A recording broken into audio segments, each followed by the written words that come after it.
అమ్మాయికి కాలు బాగవ్వాలన్న అనుకోకుండా పడింది అంటే మీరు ఎందుకు సూసైడ్ చేసుకోవాల్సిన అవసరం ఎందుకు వచ్చిందమ్మా? అంటే ఇంకా ఎవరిని ఇట్లా స్ట్రాంగ్ ఉన్నట్టు అని చాలా వరకు అనిపిస్తుంది. సో అర్థం అవుతుంది కదా అక్కడ. అవునండి.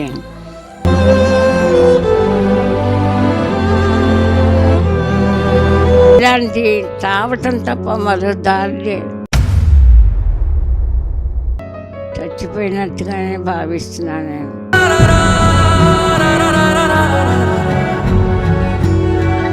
అమ్మా నమస్తే, చెప్పండి ఆరోగ్యం ఎట్లుంది?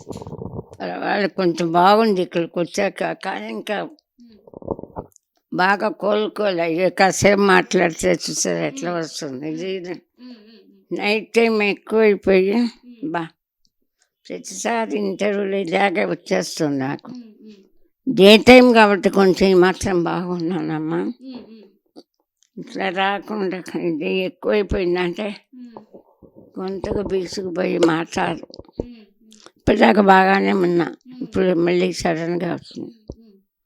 ట్రీట్మెంట్ చేయించుకోవాలమ్మా. మీరు ఒక అడ్మిట్ అవుతే కొంచెం ప్రాబ్లం రాకుండా, అంటే పూర్తిగా కాకపోయినా కొంచెం తగ్గటానికి, కంట్రోల్లో ఉండటానికి మేము మా చేతనే ఇది చేస్తామన్నారు డాక్టర్లు. అడ్మిట్ అవ్వాలంటే పాప నాకంటే పేషెంట్, ఆ అమ్మాయికి అస్సలు బాగాలేదు. కాళ్ళు 3 రాళ్ళు ఉన్నాయి, లేచి కూర్చోలేదు. చాలా నాది బయటికి కనపడే అనారోగ్యం, ఆ అమ్మాయికి కనపడిన అనారోగ్యంతో బాధపడుతుంది. ఇద్దరం అడ్మిట్ అవ్వాలి. అంటే మీరు అసలు తెలుగు ఫిలిం ఇండస్ట్రీకి ఎట్లా వచ్చినారు? అసలు ఎక్కడ పుట్టినరు? మీ జిల్లా ఏంటి? ఎట్లా వచ్చినారు హైదరాబాద్? మామూలుగా మాది అమరావతి అమ్మ. అమరావతిలో మా బ్రాహ్మణ్స్, అంటే ఆడపిల్ల బయటికి వెళ్ళకూడదు అనుకునే ఫ్యామిలీలో ఉన్నాం. పుట్టా అక్కడ అంత పెద్దగా చదువుకోలేదు. కానీ చిన్నప్పటి నుంచి నేను పత్రికకి వ్యాసాలు అవి రాసేదాన్ని. 14 ఏళ్ళు 15 ఏళ్ళప్పుడే వాణి అని ఒక పత్రిక ఉండేది, దాంట్లో రాసేదాన్ని. వ్యాసాలంటే ఏం కాదు, మా నాన్నగారు పూజ చేస్తూ తిట్టేదే వంకేశ్వరే అదేంటో చూడని ఇట్లా మధ్యలో ఫ్యామిలీ ఇవన్నీ చెప్పుకుంటూ పూజ చేసేవారు. అది నేను అబ్జర్వ్ చేసి నేను సరదాగా అదే కాపీ కొంచెం మార్చి రాసి పంపేదాన్ని పత్రికలు. బాగుందమ్మా, మళ్ళీ రాయండి, ఇంకోటి రాయండి అని అలాగా రాస్తూ ఉండేదాన్ని. తర్వాత ఏదో పిల్లల లయన్స్ క్లబ్లో ఒక నాటిక వేసాను రాసి నేనే. అది బాగున్న తర్వాత మా అక్కయ్య గారు ఉండేవారు వైజాగ్లో, మేము గుంటూరులో ఉండేవాళ్ళం. వాళ్ళ నాన్నగారు ఐ స్పెషలిస్ట్, పాప వాళ్ళ యాక్సిడెంట్లో పోయారు. ఇంకా అప్పుడు ఏడుస్తూ కూర్చుంటే మా అక్కయ్య తీసుకెళ్ళింది వైజాగ్. అక్కడ ఇంకా ఊరికనే కూర్చుని ఏడుస్తుంది, ఏదో వ్యాపకం ఉంటే కాస్త తగ్గుతుందని. ఆ పక్కన ఒక ఆయన ఉన్నారు, నాటకాలు ఆయన. అమ్మ ఏదన్నా నాటకం రాయింది, మనం వేద్దాం అని వేయించాడు. అది హిట్ అయింది బాగా. ఆ తర్వాత పావలా అనే నాటకం వేసాము, అది హిట్ అయింది. 100 సార్లు ఉత్తమ నటిగా వచ్చా ఆ నాటకంలో. పావలా అనే పేరుతోనే పావలా అనే నాటిక అది. ఆ నాటిక 100 సార్లు వేసాము, 100 సార్లు నేనే ఉత్తమ నటిగా వచ్చా. అందుకని పావలా శ్యామలు. ఇప్పుడు సుత్తివేలు, సావుకారు జానకి అని ఎలా అంటారు, నాటక రంగంలో ఆ నాటిక హిట్ అయిందని పావలాలో వేశారు శ్యామల గారు. అదే పావలా శ్యామల, పావలా వేసిన వాళ్ళని అలా పావలా శ్యామల పేరైంది. చాలా నాటికలు, చాలా సంస్థలు వేసి చాలాసార్లు సన్మానాలు అవి చేశారు. అవి విని ఈ సుమన్ గారు, ఈటీవీ సుమన్ గారు ఓ సీరియల్కి పిలిపించారు. సీరియల్ వేస్తుండగా కొంచెం బాగా పేరు వచ్చింది, దాంట్లో కూడా అవార్డు వచ్చింది నాకు. సీరియల్లో కూడా ఆడపిల్ల అని ఈటీవీలో అప్పుడు వేశారు, అది కూడా అవార్డు వచ్చింది నాకు. అవన్నీ చూసి పరచూరి గోపాలకృష్ణ గారు పరిచయం చేశారు మన సంతానం సినిమా. ఫస్ట్ అది 100 రోజులు ఆడింది. ఇక తర్వాత ఆయనే నువ్వు వస్తానంటే వద్దంటావా వర్షం అన్నీ ఆ రాజుగారే తీశారు. అన్నిట్లోనూ నాకు క్యారెక్టర్ ఇచ్చారు. అలా అవి చూసి ఖడ్గం అన్నీ హిట్ సినిమాలే చేశా.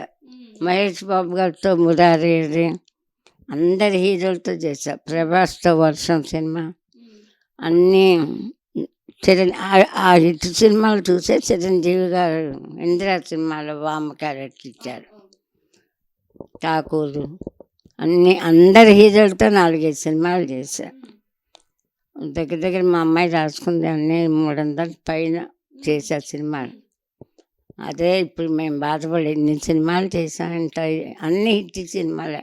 ఆంధ్ర వాళ్ళ జూనియర్ ఎన్టీఆర్, అగ్గిరాముడు అంటే అల్లరాముడు అందరి హీరోలతో చేశాం. అన్నీ సూపర్ హిట్. ఆఖరికి మన బతికి ఇలాగైపోయిందని బాధపడతాం. అంటే అన్ని సినిమాలు చేసి కూడా. అమ్మ ఎవరైనా అంతమంది హీరోలతో చేసినారు మీరు సినిమాలు, మరి ఎవరైనా సెలబ్రిటీలు వచ్చి మరి హెల్త్ ఎట్లా ఉందని ఆర్థికంగా ఏమైనా హెల్ప్ చేస్తున్నారు? ఎవ్వరు అసలు చేయలేదమ్మా. ఒక పూరి జగన్నాథ్ గారు అబ్బాయి చిరంజీవి గారు అమ్మాయికి బాగాలేదని, నాకు ఇలా అయిందని తెలియదు ఆయనకి. అమ్మాయికి బాగాలేదని వాళ్ళ అమ్మాయి చేత 2 lakhs పంపించారు. తర్వాత మాలో మెంబర్షిప్ 1 lakh ఆయనే కట్టి చేర్పించారు. వాళ్ళ మేనల్లుడు సాయి ధర్మ తేజ ఒక 1 lakh పంపించారు. తెలిసిన వాళ్ళు కొంచెం హెల్ప్ చేసే. ఇప్పుడు కాదు, 5 సంవత్సరాలు అయిపోయింది. అంటే అమ్మాయి పడిపోయి 5 ఏళ్ళు అయిపోయింది. నేను 4 ఏళ్ళ నుంచి ఇట్లా నేను ఈ బాధ దీంతో బాధపడుతున్నా. కానీ వాళ్ళు ఎవరికి తెలియదని అనుకుంటున్నాను. తెలిస్తే కొంచెం ఇప్పుడు ట్రీట్మెంట్కి అమ్మాయికి కాలు బాగవ్వాలన్నా ఇది తగ్గకపోయినా కొంచెం నైట్ టైం చాలా సీరియస్ అయిపోతుంది నాకు. అట్లాగా ట్రీట్మెంట్ చేస్తే కొంచెం నైట్ టైం కూడా ఇట్లా ఇప్పుడు ఉన్నట్టుగా ఉంటానేమో అనే ఆశ. ఇప్పుడు కొంచెం మార్నింగ్ డే టైం కొంచెం బాగానే ఉంటున్నా. ట్రీట్మెంట్కి డబ్బులు లేక ఇంటర్వ్యూ ఇచ్చుకుంటున్నాను. ఏదో అమ్మాయి కాలు ఇదని అనుకోకుండా ఆర్కే ఫౌండేషన్ వారికి మేము ఓల్డ్ ఏజ్ హోమ్కి రెంట్ కూడా కట్టలేని పరిస్థితిలో ఉన్నా. అయిపోయింది లాస్ట్కి. హాస్పిటల్కి వెళ్తే 15,000 20,000 అయిపోతుంది. మెడిసిన్స్కు 10,000. ఎంత దాచుకున్నా ఎవరు హెల్ప్ చేసినా ఎన్నాళ్ళు వస్తాయి చెప్పండి.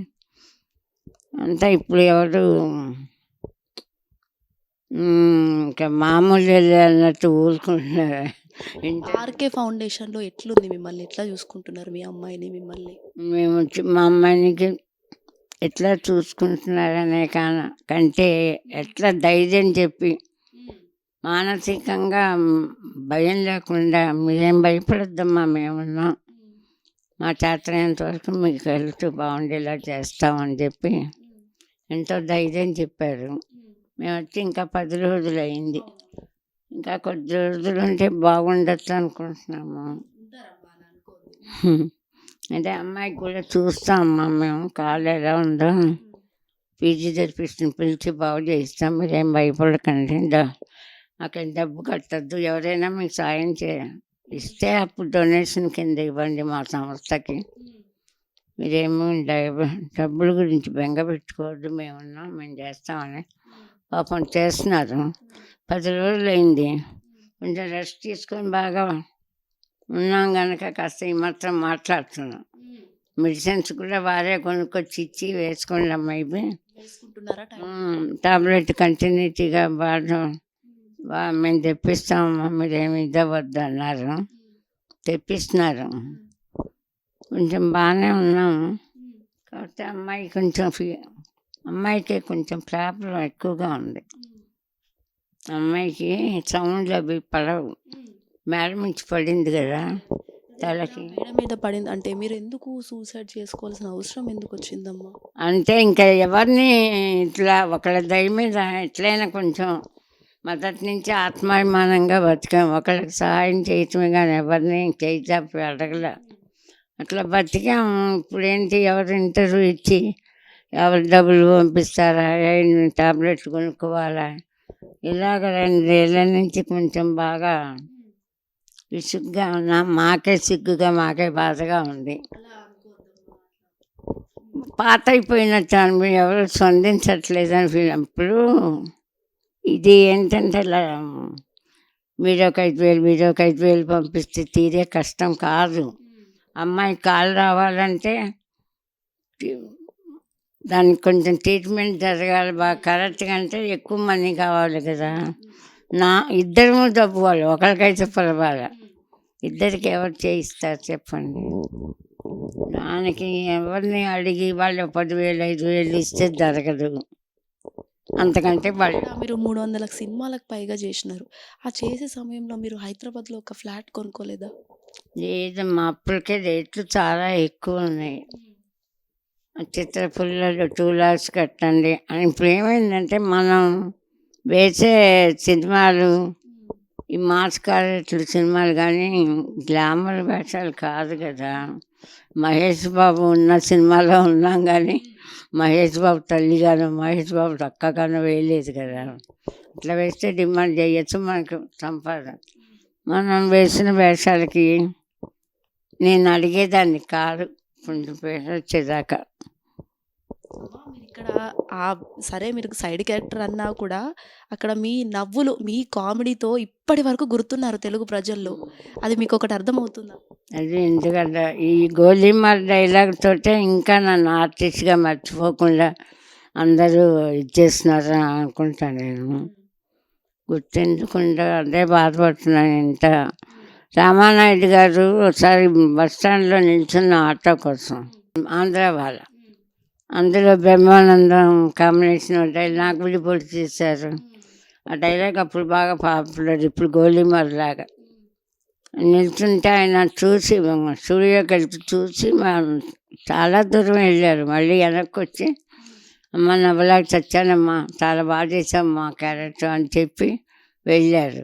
అది బాగా నాకు గర్వంగా ఉండేది. రామానాయుడు గారు చూసి వెళ్ళిపోకుండా వెనక్కి తిరిగి వచ్చి అభినందించారంటే సంతోషం కదా మనకి. అట్లా అన్ని డైలాగ్ చిన్న ఆంధ్ర వాళ్ళ కానీ ఖడ్గం కానీ అన్ని సినిమాల్లో బిట్లు అందరూ ఆర్టిస్ట్గా నాకు పేరు ఇప్పటికీ అనుకోవటానికి కారణం ఆ సీన్లే, మంచి మంచి డైలాగులు. మీరు ఇప్పుడు అంటే హైదరాబాద్కి వచ్చి పెళ్ళి అయ్యాక మీరు తెలుగు ఫిల్మ్ ఇండస్ట్రీలో అడుగు పెట్టారా, పెళ్ళి కాకముందేనా? అసలు ఏ ఏజ్లో అయింది పెళ్ళి మీకు? అయ్యో చిన్నప్పుడే. మా వాళ్ళు అంటే మా మేనమాకే ఇచ్చారు. ఆయన డాక్టర్ చదువుతుంటే హైదరాబాద్ మా నాన్నగారు డబ్బు ఇచ్చి చదివించారు. చుట్టాల మేనమామ అవుతాను. చిన్నప్పుడే అయిందనుకోవాలి. వాల్గా గార్డెన్ రైటర్ వినే ఉంటారు. వాల్గా గార్డెన్ చాలా పెద్ద రైటర్ ఆవిడ లేడీస్ గురించే ఎక్కువ వ్యాసాలు, కథలు అవి రాసేవారు. ఆవిడ మహిళా వర్ణం అని ఒక బుక్ రాశారు. అందులో లేడీస్ పోలీస్ ఆఫీసర్ కానీ, డాక్టర్స్ కానీ, యాక్టర్స్ కానీ, గాయకులు కానీ ఎవరైనా సరే ఎస్టాబ్లిష్ అయ్యి బాగా పేరు తెచ్చుకున్న వాళ్ళవే అందులో వేస్తారు. నా గురించి తెలిసి ఇంటర్వ్యూ చేసి నా పేరు అందులో చాలామంది డబ్బు ఇస్తాం వెయ్యమని కూడా అడిగారట. మహిళా వర్ణం అని అందరు లేడీస్ గురించే. దాంట్లో నాకు నా వ్యాసం నా గురించి దాంట్లో వేశారు. అమ్మ ఎంతోమంది పెద్ద పెద్ద వాళ్ళు అందరూ వచ్చారు, కానీ మేము ఎవరిని తీసుకోలేదు. నాటక రంగంలో నాది తీసుకున్నారు అనమాట.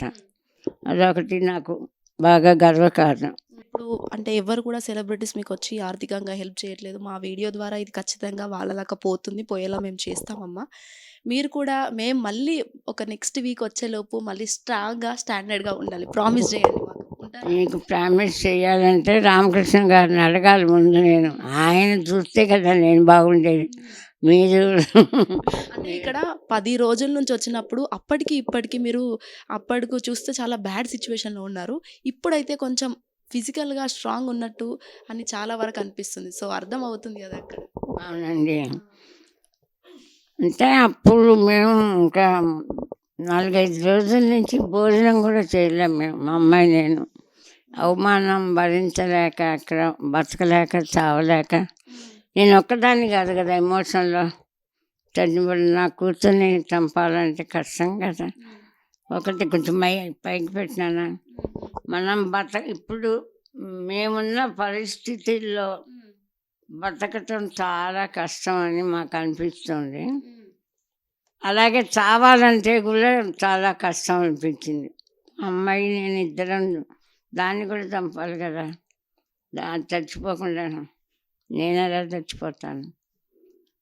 బతకటం ఎంత కష్టమో సొసైటీలో ఇప్పుడు మేమున్న పరిస్థితుల్లో, చావటం కూడా అంతే కష్టంగా ఉంది. అందుకే బతుకున్నాం, అందుకంటే ఏం చెప్తాను. సో ఫైనల్గా ఇన్ని రోజులు అంటే దాదాపుగా మీరు ఎన్ని సంవత్సరాలు ఉన్నారు ఫిలిం ఇండస్ట్రీలో? 55 సంవత్సరాలుగా నేను ఆర్టిస్ట్గా ఉన్నానమ్మా. నాటక రంగంలో నేను రంగస్థల నటిననే గొప్పగా చెప్పుకుంటా. చాలా 2500 సార్లు ఉత్తమ నటిగా వచ్చా నాటక రంగంలో. అమ్మా 50 సార్లు సన్మానాలు చేశారు నాటక పరిస్థితులు వాళ్ళందరూ. అప్పుడు అందరూ సావిత్రి గారు, సినిమా ఫీల్డ్కి సావిత్రి గారు మహానటి, మా నాటక రంగానికి మీదే మహానటి అని చెప్పాను. చాలా అవార్డులు ఇచ్చారు, చాలా సన్మానాలు చేశారు. మెడ్రాస్లో గోల్డెన్ క్లబ్ వాళ్ళు, చాలా పెద్ద ఫేమస్ క్లబ్ అది మెడ్రాస్లో. వాళ్ళు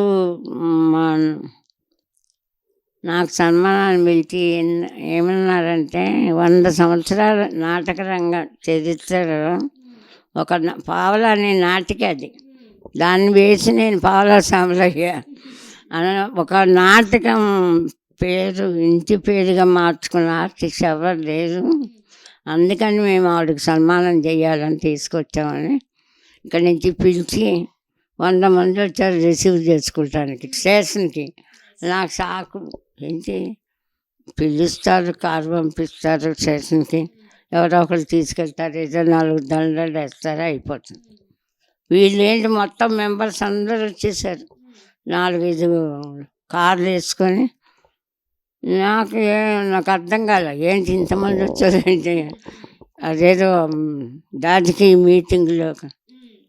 అంతా పెద్ద పెద్ద వాళ్ళు గోల్డెన్ క్లబ్లో అంటే వాళ్ళు మామూలు ఆర్డినరీ పీపుల్స్ మెంబర్ కాదు. చాలా అందట్లో మెడ్రాస్లో తెలుగు వాళ్ళు క్లబ్లో నుంచి ఎంతమంది వచ్చారంటే చాలా షాక్ అనిపించింది.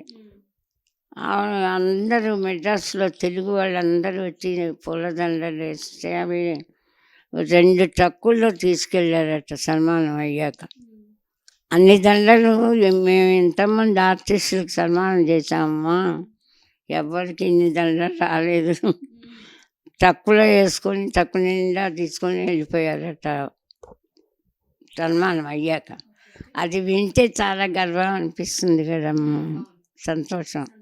అవన్నీ తలుచుకుంటూ ఉంటా, అవన్నీ తలుచుకుంటుంటే చాలా హ్యాపీగా ఉంటుంది. అంత మంచి అనుభవాలు మీకున్నాయి, అంత మంచిగా మీరు అలా అయ్యి ఇప్పుడు ఇలాంటి చావటం తప్ప మరో దారి లేదు.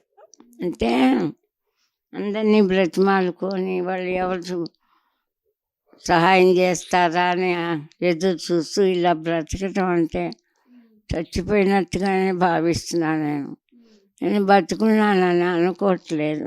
కాకపోతే ప్రాణం విలువ ఎక్కువ, పరువు ఎక్కువ, ప్రాణం ఎక్కువ. అంటే పరువు కంటే ప్రాణమే ఎక్కువ. నా బిడ్డను చంపడం నాకు చేత కాదు. చేత కానప్పుడు ఏం చేయాలి? బతకాలి. బతకాలంటే పరువు పోగొట్టుకున్నా నా బిడ్డను బతికించుకోవాలని. ఖచ్చితంగా అమ్మ, ఆవిడ చాలా బాగుంటారు, మీరేం టెన్షన్ తీసుకోవద్దు. మీ హెల్త్ కూడా నేను మళ్ళీ నెక్స్ట్ వీక్ మేము వస్తాను, ఇదే హిట్ టీవీతో వచ్చి మీతో మళ్ళీ మాట్లాడతాను. అప్పటిదాకా మీరు ఇట్లానే స్ట్రాంగ్గా ఇంకా తినుకుంటూ మంచిగా మెడిసిన్ వాడండి, ఓకేనా?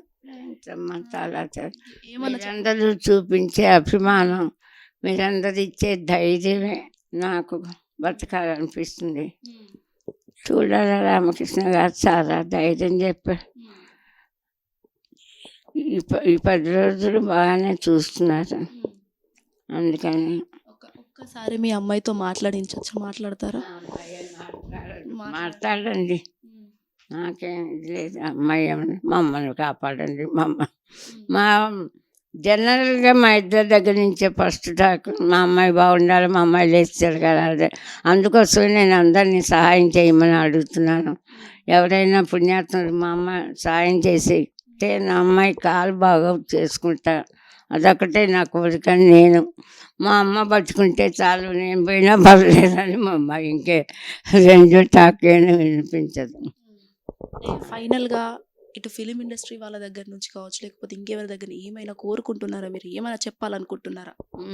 ఇప్పుడు కొంతమంది చేశారు సినిమా ఫీల్డ్లో ప్రొడ్యూసర్స్ వాళ్ళు, కానీ 2-3 అది 4 ఏళ్ళు పైన అయిపోయింది. వాళ్ళు హెల్ప్ చేసి నాకు దిల్ రాజు గారు అంటే చాలా గౌరవం. ఆయన కూడా నన్ను చాలా అభిమానంగా చూశారు.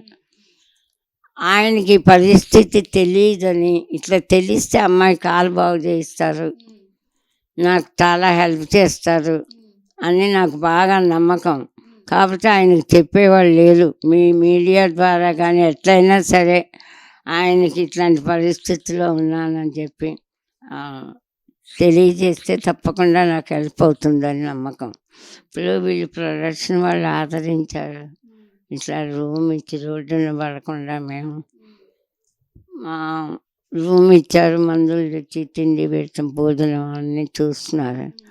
కానీ అమ్మాయి కాలు బాగు చేయించాలంటే ఎక్కువ కావాలి. నాకు కూడా ట్రీట్మెంట్ అంటే మనీ ఎక్కువ కావాలి కదా. వారి ఫౌండేషన్కి ఎవరైనా దాతలు హెల్ప్ చేస్తే మనకి బాగా చూస్తారు. మళ్ళీ మీరు ఖచ్చితంగా బాగుంటారు, దాతలు కూడా వస్తుంటారు. సో మీరు ఖచ్చితంగా స్ట్రాంగ్ ఉండండి, మంచిగా మెడిసిన్ వేసుకోండి. మళ్ళీ 1 వీక్ తర్వాత మీరు ఇంకా స్ట్రాంగ్గా మాట్లాడాలని మేము కోరుకుంటున్నాం. థ్యాంక్ యూ సో మచ్ అమ్మ. మీ ఓపికతోని మంచిగా చూసారు కదా, ఈ విధంగా ఆవిడ ఓపిక చేసుకుంటూ మరి మీడియా ద్వారా మాట్లాడుతున్నారంటే అసలు మనం చెప్పుకోవచ్చు. ఎందుకంటే దాదాపుగా చాలా వరకు వృద్ధాప్య సమయంలో వాళ్ళ పేరెంట్స్ ఎవరైతే ఉన్నారో బయటికి పడేస్తారు వాళ్ళ పేరెంట్స్ని, ఎవరైతే వాళ్ళ కొడుకులు కావచ్చు, కూతుర్లు కావచ్చు. కానీ ఇలాంటి సమయంలో ఆవిడకి ఎవరు లేని సమయంలో ఆర్కే ఫౌండేషన్ వాళ్ళు చేయూతనందించి ఇక్కడ వారిని సాకుతున్నారంటే అసలు అది మామూలు విషయం అనే కాదు. అండ్ ఆల్సో ఇటు ఫిలిం ఇండస్ట్రీ వాళ్ళు కూడా ఖచ్చితంగా ఆవిడని చూడటానికి వచ్చి ఏదైనా సహాయం చేసి వాళ్ళిద్దరి హెల్త్, అటు తల్లి ఇటు కూతురు వాళ్ళిద్దరి హెల్త్ చూసుకుంటే చాలా వరకు ఎన్నో సేవలు అందించి దాదాపు 55 సంవత్సరాల పాటు ఆవిడ జీవిత సగ భాగం ఎవరైతే ఉన్నారో వాటికి సంబంధించి కూడా ఆవిడ తెలుగు ఫిలిం ఇండస్ట్రీలో వర్క్ చేసి ప్రేక్షకులకు అంత సేవను అందించిన ఆవిడను ఖచ్చితంగా దాతలు కావచ్చు, లేకపోతే సెలబ్రిటీస్ ఎవరైనా ఉన్నారో వాళ్ళందరూ వచ్చి ఆవిడను సహాయం చేసి ఒక మంచి హెల్త్ ఆవిడని ఇవ్వాలని మా హిట్ టీవీ ద్వారా ఈ చిన్ని ప్రయత్నం. Video journalist Aravind Shwetangar, Hit TV, RK foundations. Hit TV app, ఇందులో short news, live news, entertainment shows, movies, digital magazines తో పాటు మీ జిల్లా వార్తలను కూడా ఫ్రీగా చూడొచ్చు. ఇంకెందుకు ఆలస్యం, వెంటనే హిట్ టీవీ యాప్ ని డౌన్లోడ్ చేసుకుని ఫ్రీగా ఎంటర్టైన్మెంట్ పొందండి. Hit TV app. Hit TV app. Please download hit TV app. Hit TV app ని ఫ్రీగా డౌన్లోడ్ చేసుకుని ఎంజాయ్ చేయండి. మీకు నచ్చిన ఎంటర్టైన్మెంట్ కోసం హిట్ టీవీ యాప్ ని ఫ్రీగా డౌన్లోడ్ చేసుకుని ఎంజాయ్ చేయండి. హిట్ టీవీ యాప్ ని డౌన్లోడ్ చేసుకుని ఆస్వాదించండి, ఆశీర్వదించండి. ఇంతమంది సెలబ్రిటీలు హిట్ టీవీ యాప్ ని డౌన్లోడ్ చేసుకోండి అని చెప్తున్నారంటే ఎంత మంచి యాప్ ఆలోచించండి. అమెరికా అమెరికా అమెరికా అమెరికాలో చదవాలనుకునే వాళ్ళకి విశ్వసనీయమైన పేరు మన శౌర్య కన్సల్టెన్సీ. UK లో 1 year masters, UK లో 1 year masters, 2 years work permit up to 5 years visa. Contact Saurya Consultancy. Contact 89851 89851.